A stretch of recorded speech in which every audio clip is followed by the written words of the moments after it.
হযরত আবু হুরায়রা রাদিয়াল্লাহু আনহু হইতে বর্ণিত আছে যে রাসূলুল্লাহ সাল্লাল্লাহু আলাইহি সাল্লাম ইরশাদ করিয়াছেন, ইমানের 70-এরও অধিক শাখা রহিয়াছে। তার মধ্যে সর্বোত্তম শাখা হইল লা ইলাহা ইল্লাল্লাহ বলা, এবং সর্বনিম্ন শাখা হইল রাস্তা হইতে কষ্টদায়ক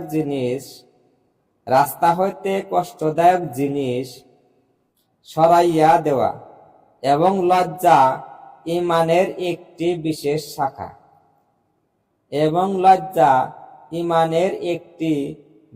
শাখা।